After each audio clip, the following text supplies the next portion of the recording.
Ladies and gentlemen, friends, സഹോദരി സഹോദരന്മാരെ, എല്ലാവർക്കും എൻ്റെ വിനീതമായ നമസ്കാരം. ഇന്ന് ഈ സദസ്സിൽ പലവരും മലയാളം സംസാരിക്കാത്ത കാരണം ഞാൻ ഇംഗ്ലീഷിലാണ് എൻ്റെ പ്രഭാഷണം നിങ്ങളുടെ മുമ്പിൽ വയ്ക്കാൻ പോകുന്നത്. വിരോധമില്ല എന്ന് വിചാരിക്കുന്നു. It is a privilege and an honor to join this distinguished gathering here in Parumala for the Pitru Smriti and to have the honor of paying homage to the immortal legacy of the late lamented Julius Mar Alvarez and the late lamented Dr. Philippos Mar Theophilus. My grateful thanks to His Holiness Baba Thirumeni and His Holiness Kurilos Thirumeni for inviting me to add my own voice to the many well-wishers and the faithful who have gathered here today to pay tribute to these remarkable prelates of this church. And it is, of course, for us all the more moving that this takes place just 10 days after the passing of an illustrious son of this church, Sri Uman Chandi, my friend and senior colleague and leader in the Congress Party. And I would like, in this brief sentence, to pay tribute to him and his great soul as well. Let me begin by saying I'm honored to be here with you in Parumala, a place that has evolved over the years not just as a spiritual powerhouse of the church, but also in many ways as a pilgrimage center that is the very heartbeat of this church. And to the faithful who flock to this village in droves each day to pay tribute at the final resting place of a great saint, Saint Gregorius of Parumala, known to everyone here as Parumala Thirumeni, a source of blessing and succor to lakhs of people within the church and beyond. I do not need to touch on the remarkable life of Parumala Thirumeni here before a gathering of the faithful, but I will say that his great life was his calling, a life defined by an extraordinary sense of purpose and a deep spiritual foundation rooted in spreading the light of Christ amongst those living in darkness. His indelible contributions to our society, particularly here in Kerala and particularly in leading and expanding the church's educational outreach efforts without discrimination, either on the grounds of religion or gender, which paved the way for many to uplift themselves from poverty and ignorance, fostering a sense of empowerment and progress in Kerala, as well as his deep commitment to the welfare of the less fortunate, particularly in his championing of various charitable initiatives, helping the poor, orphans, widows. All these are worth celebrating and remembering every day. His dedication to alleviating the suffering of others exemplified his compassion and selflessness. He believed that true spirituality lies in the act of giving and the service of humanity, and his actions inspired countless others to follow in his footsteps. I am pleased to note that successive leaders of the Malankara Orthodox Church, including His Holiness Baba Thirumeni, ably supported by His Holiness Kurilos Thirumeni, have continued to further that deep-rooted commitment to society that was exemplified by the life and actions of Parumala Thirumeni. So before I begin, let me offer my respectful pranams to the great saint. I've had the privilege to speak at several functions of the Malankara Orthodox Church outside Kerala, including delivering the keynote address at a function in New Delhi to hand over the 6th Paulos Mar Gregorius Award to the famous social activist Srimati Aruna Roy, in the august presence of your late Catholicos, His Holiness Basilios Paulos II. Coincidentally, that was exactly 4 years back, on the 28th of July 2019. But it gives me greater pleasure to address a general meeting of this church at this holy village of Parumala. Today, the Malankara Orthodox Church officially remembers the 100th and 25th death anniversaries of the late lamented Alvarez Mar Julius Alvarez Thirumeni and Dr. Philippos Mar Theophilus Thirumeni, a most timely celebration, especially when we recall that it was on this very day 134 years back, the 29th of July, so one day plus, 29th of July, 1889, that Alvarez Mar Julius was consecrated as Metropolitan of Goa, Ceylon, and India outside Kerala at the old seminary, the Paya Seminary in Kottayam. A fact arguably less well known is that Mar Alvarez was elevated to the rank of Ramban, a monk and order, as you all know, prior to the elevation as a bishop, by Parumala Thirumeni on a Saturday, the 27th of July, 1889, 2 days prior to his elevation as a metropolitan. The ordination of Father Alvarez to the order of Ramban is also said to have been conducted at Paya Seminary in Kottayam. It is also likely that the ordination of Father Alvarez to the order of Ramban was perhaps one of the very few ordinations to have been done personally by Parumala Thirumeni. The choice of Parumala as the venue for this gathering is also noteworthy. Let us not forget that Alvarez Thirumeni was a bishop who frequently interacted with Parumala Thirumeni in those days, and this venue where we are gathered today may well have been the center of those meetings. And possibly as a result of their frequent interactions, there delivered a strong bond between these two eminent prelates, which offers one possible explanation for why Parumala Thirumeni traveled all the way to erstwhile Ceylon, Sri Lanka today, to join Alvarez Thirumeni in the ordination of the French priest, Father René Villat, as Bishop Timotheus in 1892. Similarly, Parumala must have also been close to the heart of Theophilus Thirumeni, who would preside over the customary student meeting held here at Parumala, post the Parumala Perunal, in the over 25 years that he served as the head of the Mar Gregorius Student Society. He was also influential in the establishment of the World Council of Churches in Geneva, with which in my early United Nations career I had the privilege of cooperating extensively. Many of you will remember that illustrious son of the church who served as the senior-most Indian of the World Council of Churches, the late Nainan Koshi, who became a good friend of mine in the 1970s and 80s in Geneva. Most importantly, it must have been the greatest moment in the life of Theophilus Thirumeni when he had the privilege to lead the Synod of Bishops to consecrate Basilios Marthoma II as Catholicos here at Parumala on the 29th of April 1991. I'm pleased that the Malankara Orthodox Church has chosen to celebrate the lives and legacy of these two giants of the church here in Parumala, a fitting venue to remember their many contributions to the church. Now, in reading about the lives of these two prelates, I was immediately struck by certain common themes that emerged from their lives. Of course, as many of you know, they both came from very different backgrounds, and they trod very different paths in their journey within the church. For instance, Alvarez Thirumeni began his journey from the outside, originally as Father Antonio Francisco Xavier Alvarez of Goa, a Catholic priest, who was accepted into the Malankara Orthodox Church and then consecrated, as we mentioned, as the Metropolitan of Ceylon, Goa, and India, excluding Malabar.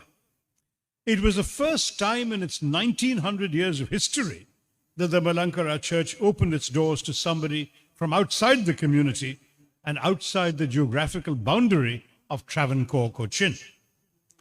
In contrast, Theophilus Thirumeni began his journey from within, starting off as a young student leader within the church, someone who also possessed exemplary academic capabilities that saw him travel and study at premier institutions in the UK and the US, before being ordained as Metropolitan in 1966, serving first as head of the diocese in Angamali, and then tasked with overseeing the important Mumbai diocese in 1979, and earlier, as I mentioned, helping establish the World Council of Churches in Geneva. Despite their very different journeys, in understanding and reading about them, one could make the case that there are three common themes that you can identify shared between these two leaders. Without a doubt, both prelates were first and foremost significant contributors to the outward expansion and consolidation of the church beyond the boundaries of Kerala. I'd already mentioned the role of Mar Alvarez in consecrating René Villat Timotheus as the Bishop of Wisconsin, USA, with the metropolitan title of Mar Timotheus in 1892 at Ceylon.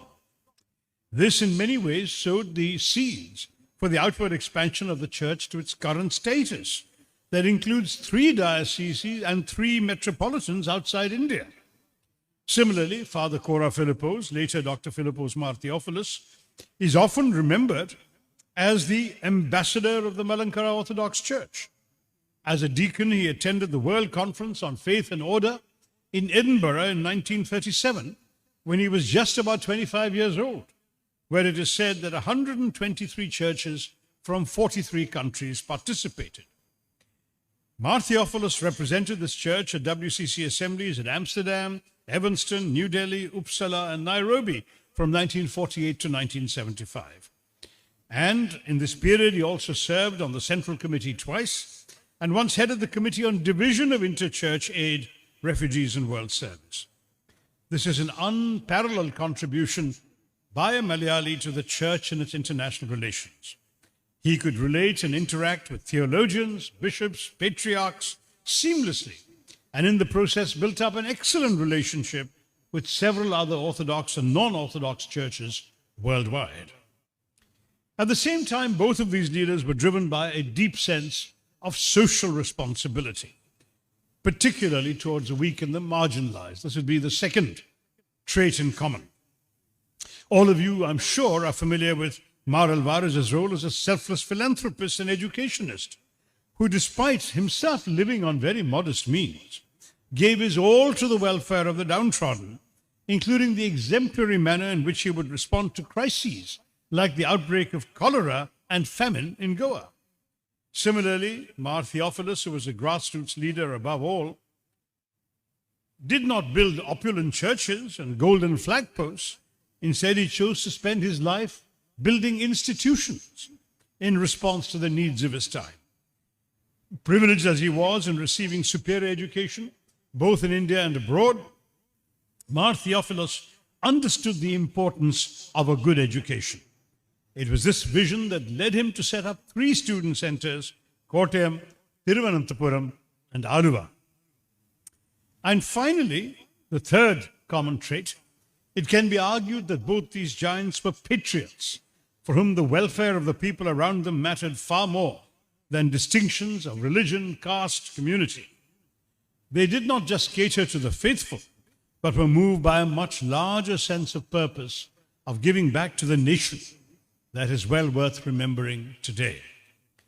Take the life of Mar Alvarez, for instance, a patriot at heart and an alert observer of the political scene.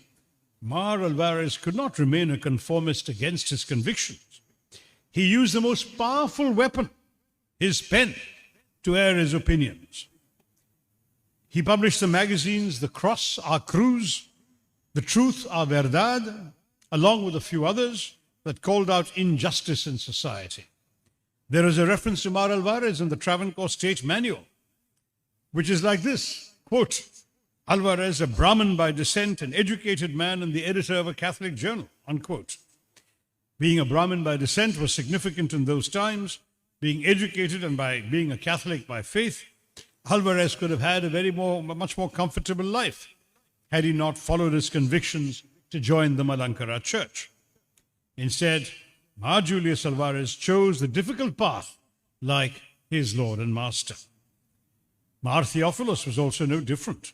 With his British and American education and excellent connections with international church organizations from a very young age, he could have found comfortable and rewarding placement in greener pastures, which would not have been difficult. He chose to serve this ecclesiastically rich but financially poor church. While the title of vice principal and principal of the then 150-year-old Syrian seminary might appear attractive, the seminary itself lived from hand to mouth. There was nothing like a principal's house, and Father Philippos lived in a small room instead there. Mar Theophilus had an extremely difficult life as the Metropolitan of Angamali. He endured it all with a smile because of his deep faith in God. Now, in remembering and recalling these admirable attributes of these two fine pillars of the Church, I am honored to join with you today to add my own humble tribute to their legacy. It is my hope that more efforts will be undertaken to understand their contributions, not just here among the faithful, but also outside the Church as well, so that many more will have the opportunity to be inspired by their lifetime of service to the Church, to Kerala, and to the people of our nation. Now, the organizers have asked me to briefly use the special occasion to share with you some of my thoughts on India's diverse and pluralistic heritage.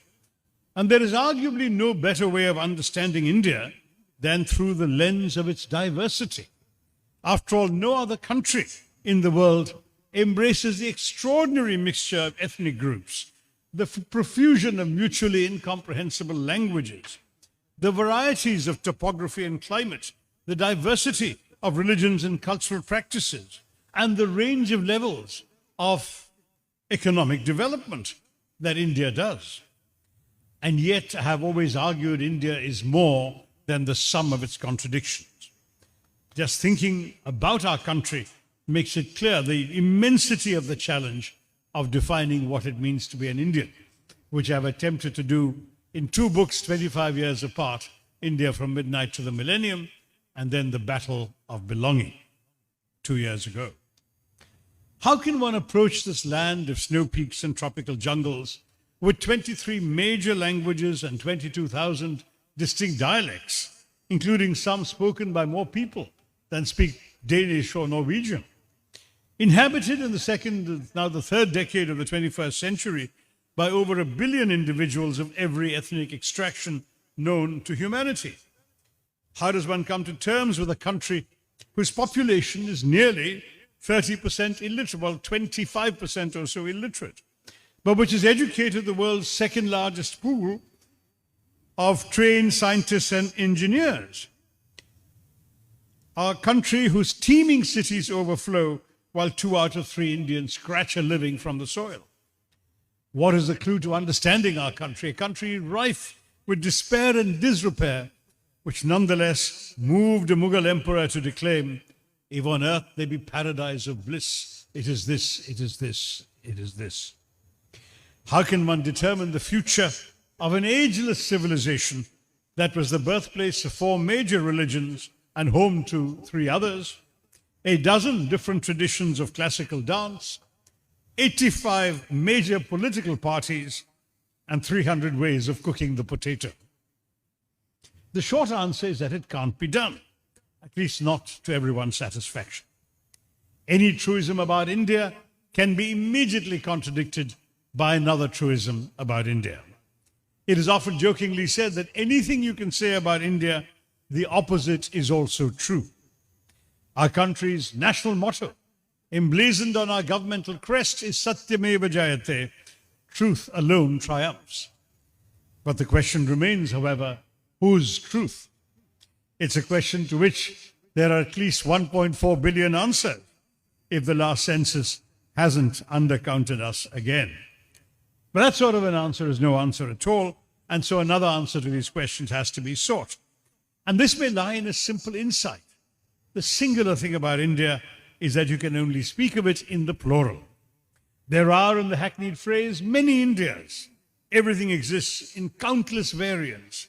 There is no single standard, no fixed stereotype, no one way of doing things. This pluralism is acknowledged in the way in which India arranges its own affairs. All groups, faiths, tastes, ideologies survive and contend for their place in the sun.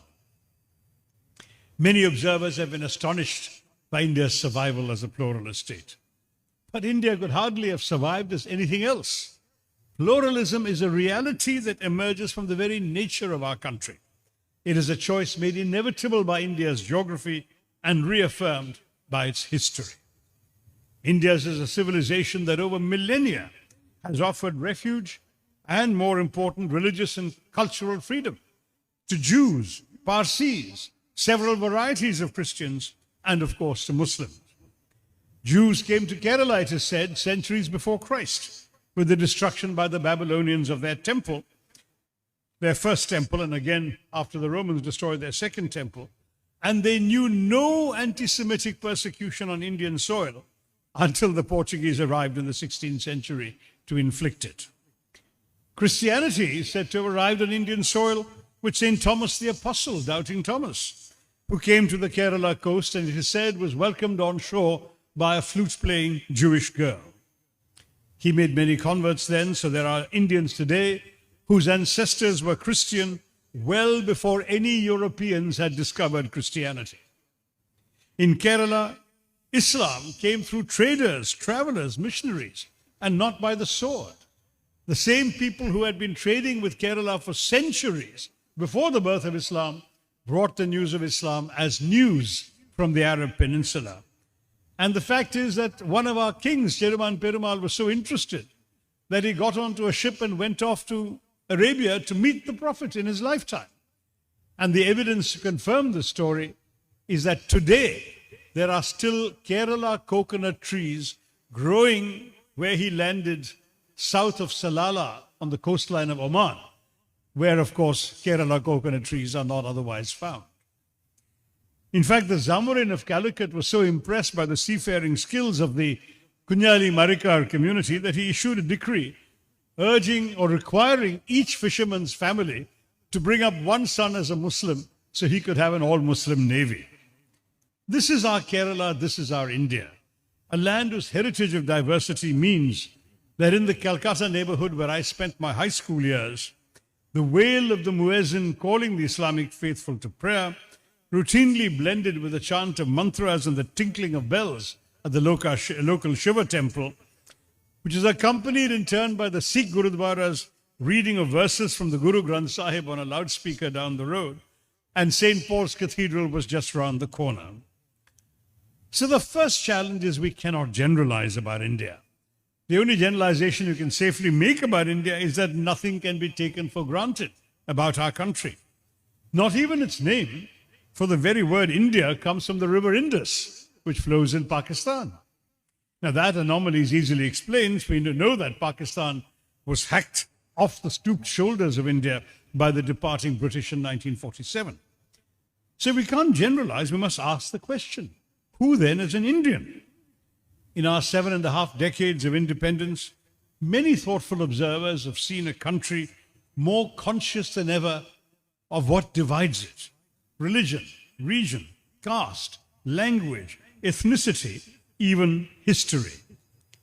What then makes India a nation? To answer that question, there are many ways we could answer it, but let me take a couple of examples to illustrate my point.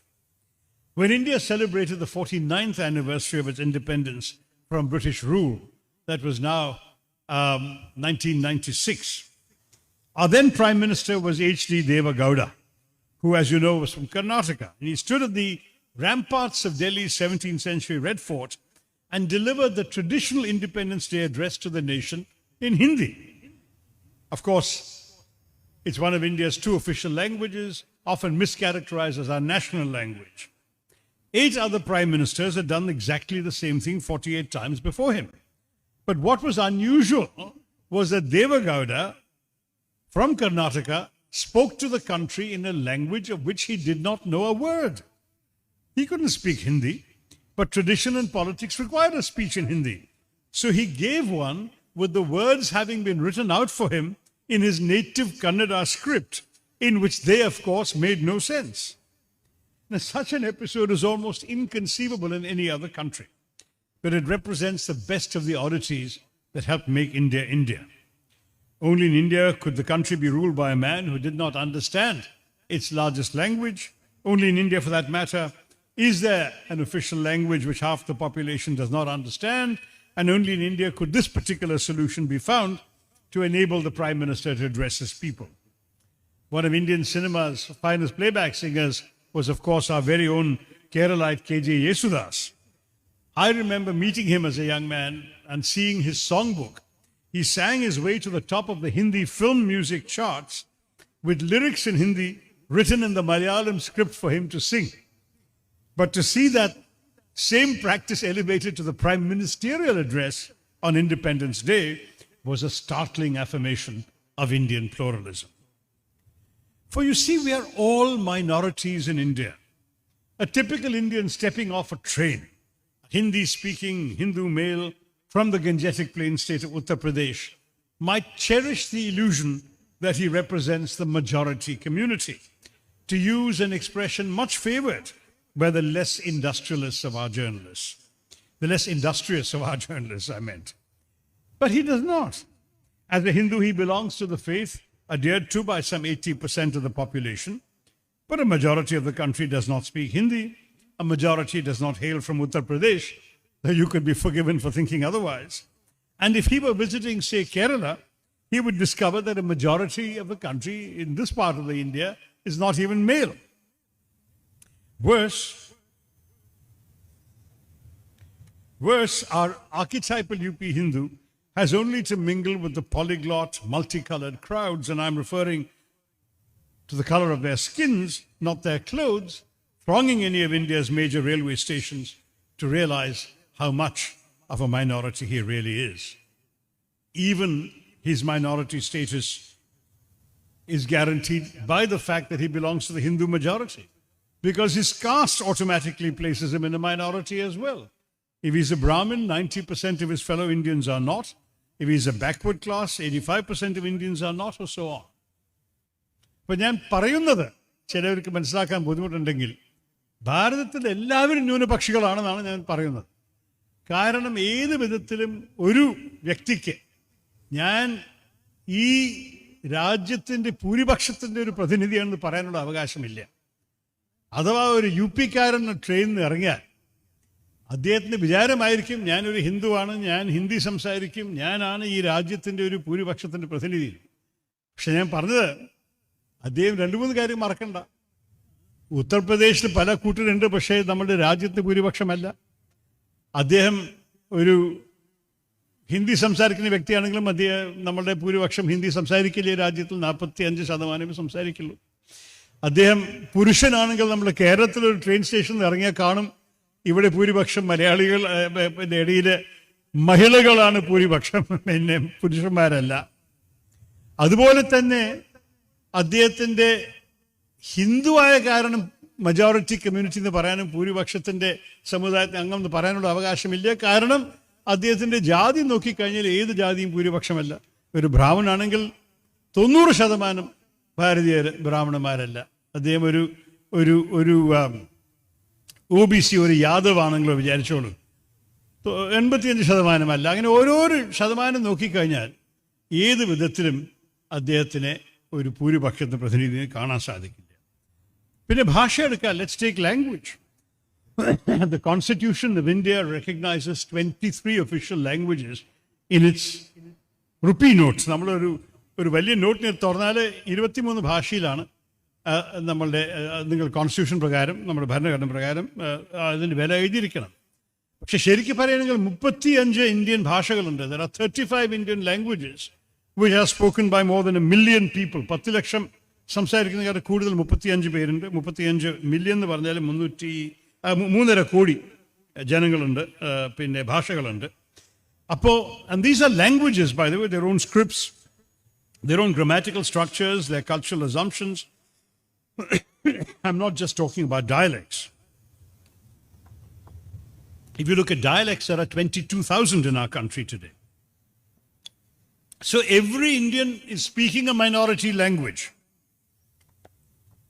because no language enjoys majority status in India. Thanks in part to the popularity of Bombay's Hindi cinema, Hindi may be understood, if not always well spoken, by half the population, perhaps.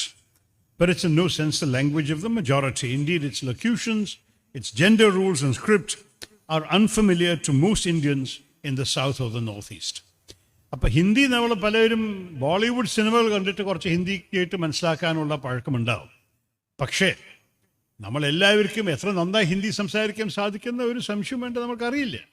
ഒരു ഉദാഹരണമാണെങ്കിൽ ലിംഗിൽ ലിംഗുണ്ട്, നമ്മളുടെ മലയാളത്തിൽ ലിംഗമില്ല. പറഞ്ഞാൽ ഒരു ശബ്ദത്തിന് അത് പുരുഷൻ്റെ ശബ്ദമാണോ മഹിളയുടെ ശബ്ദമാണോ, ഹിന്ദിയിൽ പറയുകയാണെങ്കിൽ എല്ലാ കാര്യവും ഒരു മേശയ്ക്കോ ഒരു കസേരയ്ക്കോ ഒരു കോസറയ്ക്കോ എല്ലാറ്റിനും ഒരു ജെൻഡർ ഉണ്ട്.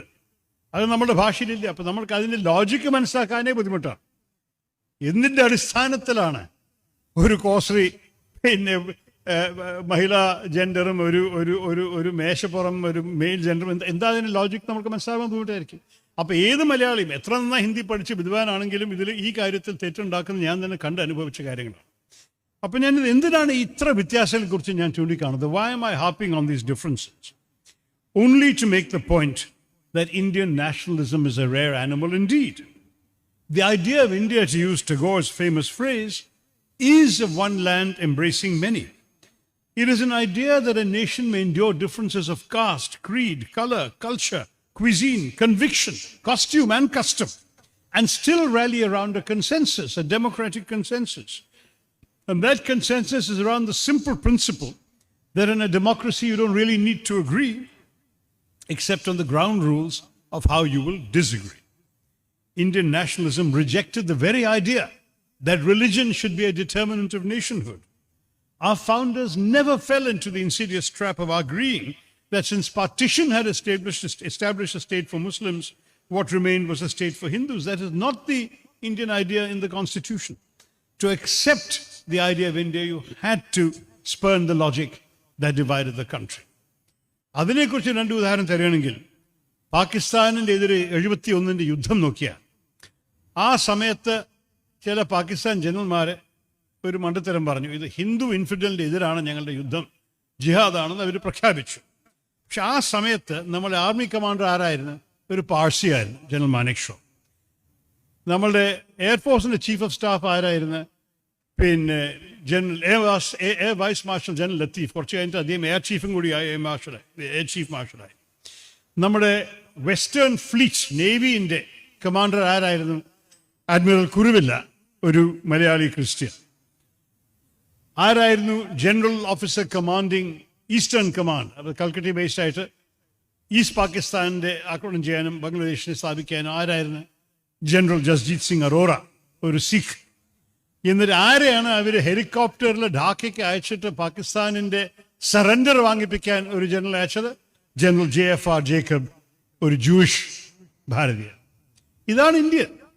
കാരണം ഈ ഏത് പ്രധാനപ്പെട്ട റോളിലും ഒരു ഹിന്ദു ഉണ്ടായിരുന്നില്ല. ഇവരെല്ലാവരും അവർ സ്വന്തം രാജ്യത്തിന് വേണ്ടിയായിരുന്നു ഈ സംഘർഷത്തിൽ, ഈ യുദ്ധത്തിൽ ഇറങ്ങിയിട്ടുണ്ടായിരുന്നു. ഞാൻ 1971 യുദ്ധത്തിൽ നമ്മുടെ ഒരു കപ്പൽ മുങ്ങിപ്പോയത് അതിൻ്റെ ഒരു മെമ്മോറിയൽ, ദീവ് എന്ന് പറഞ്ഞൊരു ചെറിയൊരു ദ്വീപമുണ്ട് ഗുജറാത്തിൻ്റെ കോസ്റ്റിൻ്റെ വഴി. ഞാൻ അവിടെ പോയി ആ മെമ്മോറിയൽ കണ്ടു. ശരിക്ക് അതിൽ മരിച്ച എല്ലാവരെയും പേരുകൾ, എല്ലാ സെയിലേഴ്സും സോൾജേഴ്സും എല്ലാവരും കപ്പലുണ്ടായിരുന്നവർ, തുടക്കം മുതൽക്ക് ക്യാപ്റ്റൻ മുല്ല വരെ മുതൽക്ക് അവസാനത്തെ വ്യക്തി വരെ ജീവിതം നഷ്ടപ്പെട്ട പേരൊക്കെ വായിച്ചു കഴിഞ്ഞാൽ നമ്മളുടെ കണ്ണിൽ നീര് വരും. എല്ലാ മതം, എല്ലാ ജാതി, എല്ലാ നമ്മുടെ രാജ്യത്തിൻ്റെ ഓരോരോ റീജൻസ്, ഓരോരോ പിന്നെ ഭാഗങ്ങൾ, ഓരോരോ വിധത്തിൻ്റെ പേരുകൾ എല്ലാം നമുക്ക് കാണാൻ സാധിക്കും. ആർക്കാണ് പറയാൻ സാധിക്കുക? ഏത് മതത്തിൻ്റെ വ്യക്തിയാണ് പറയാൻ പോകണം ഞാൻ ഈ രാജ്യത്തിന് വേണ്ടി എൻ്റെ രക്തം ചെലവാക്കിയിട്ടില്ല? Every Indian of every community has given his blood for the survival of our country. That is India, and that is the India that I celebrate.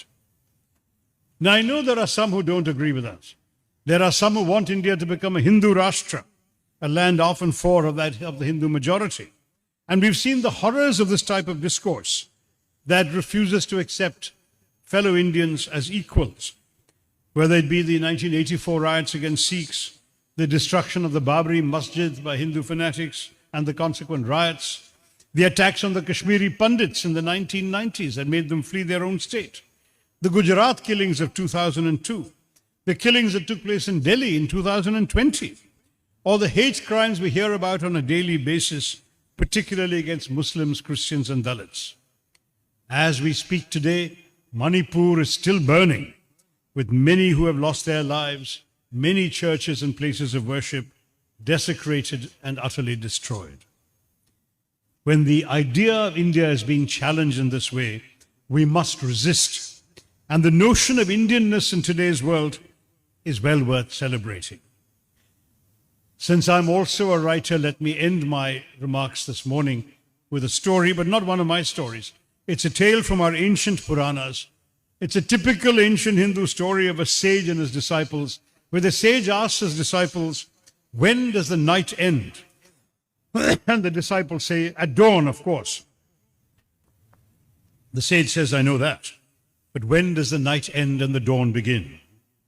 The first disciple, who is from our state of Kerala, the tropical south, he replies, oh, I know, when the first glimmer of light across the sky reveals the palm fronds and the coconut trees swaying gently in the breeze above the paddy fields, that is when the night ends and the dawn begins. The sage says, no. So the second disciple is from the cold north. He says, no, I know. It's when the first streaks of sunshine make the snow gleam white on the mountaintops of the Himalayas. That is when the night ends and the dawn begins. But the sage says, no, my sons. When two travelers from opposite ends of our land meet and embrace each other as brothers, and when they realize they sleep under the same sky, see the same stars, and dream the same dreams, that is when the night ends and the dawn begins.